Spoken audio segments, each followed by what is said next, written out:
Alcatraz became the country's most feared place of incarceration from 1934, after the federal government took control of the island. It was turned into a top security penitentiary for the incorrigible criminals, those deemed beyond salvation and considered too dangerous to be held at conventional jails. It's hard to believe now, what with all these families that parade through the jail, that was once home to murderers and rapists.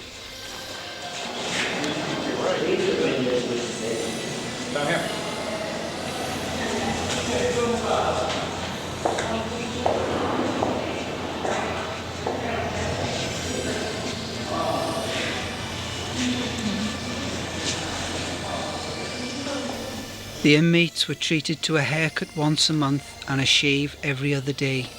The barber shop shown here is in closed surroundings, and one inmate was brought in one at a time for a haircut or shave for security reasons.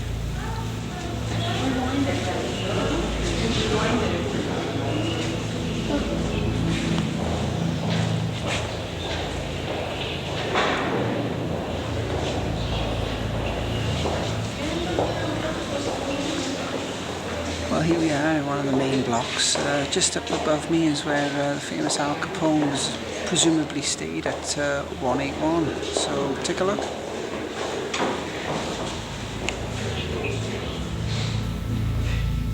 The exact location of Al Capone's cell is unknown. Part of his 4.5 years on Alcatraz was spent in a hospital isolation cell. The cell house was never filled to capacity. The average number of prisoners was 260 and the maximum was 302. There were 336 remodelled cells available. There were no executions on Alcatraz, although there were 5 suicides and 8 murders. Prisoners remained on Alcatraz until they were no longer considered to be disruptive or incorrigible, an average of 8 to 10 years. The dining hall is where the inmates were served 3 square meals a day. The men thought the food was the best in the federal prison system, and there was plenty of it.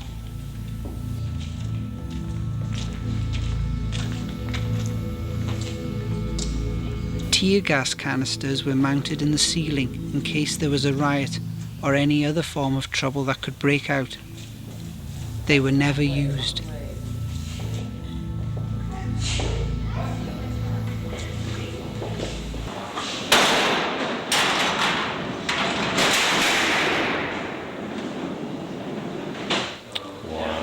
What it sounded like every night at So there you go, you've had a bit of a privilege there of what the sound's like of the doors slamming at night. Probably more louder here than you can hear.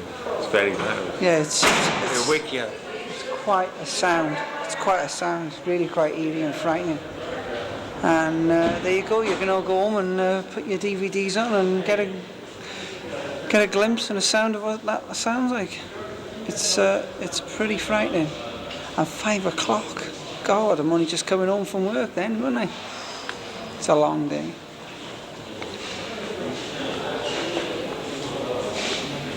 This one's handy, it's got a hacksaw in it and drills bits. Whoever had this house. He was happy to see that there.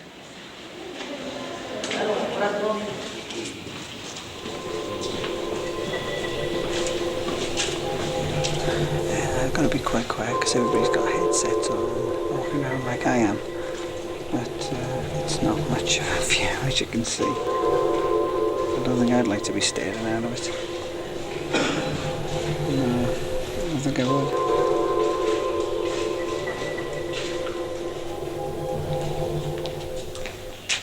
Here is a rare photograph taken as the inmates prepared to eat a meal. And here is a view of the kitchen area. Meals were prepared by the inmates themselves.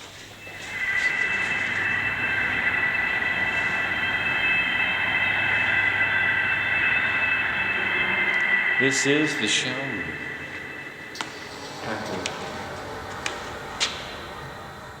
Prisoners were required to shower 3 times a week and wash their clothes once a week.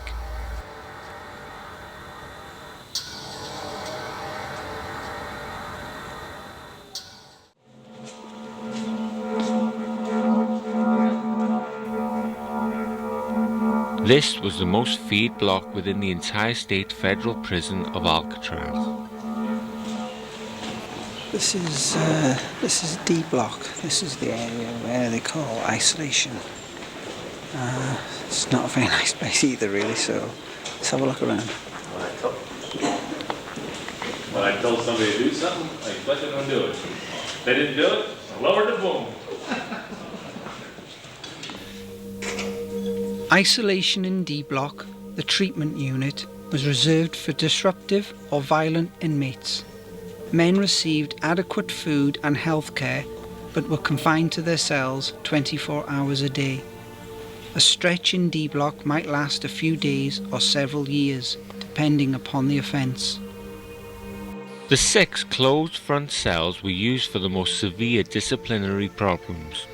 Treatment in the hole sometimes included total darkness and a restricted diet.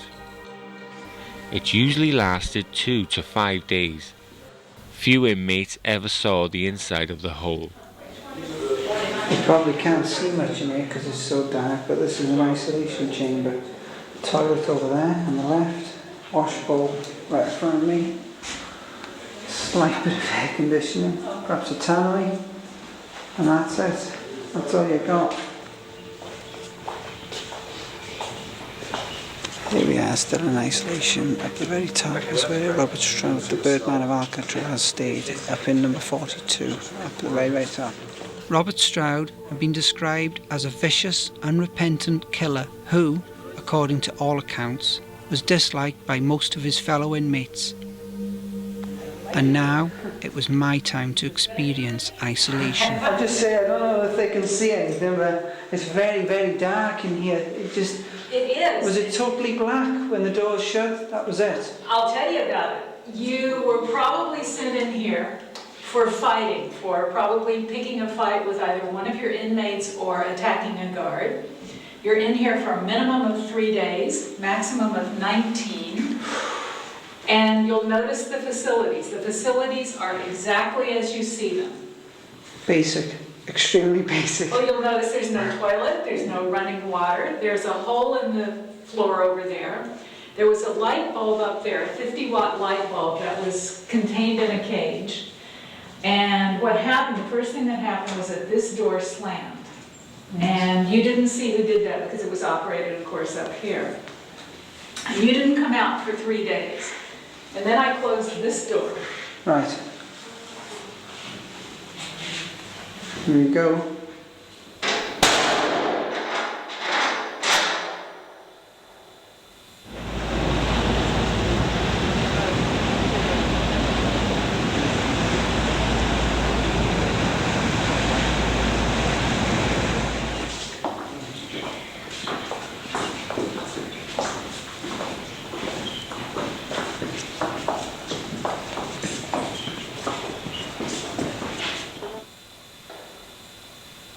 Oh God, that's a horrible feeling. I can't see a thing in here now.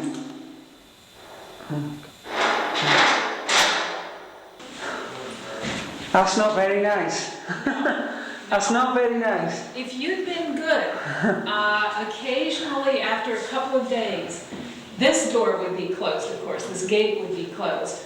But maybe they'd leave this door open, and maybe they'd leave this open for you.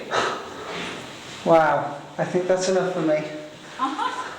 Anybody else want to try? You want to try? Sure.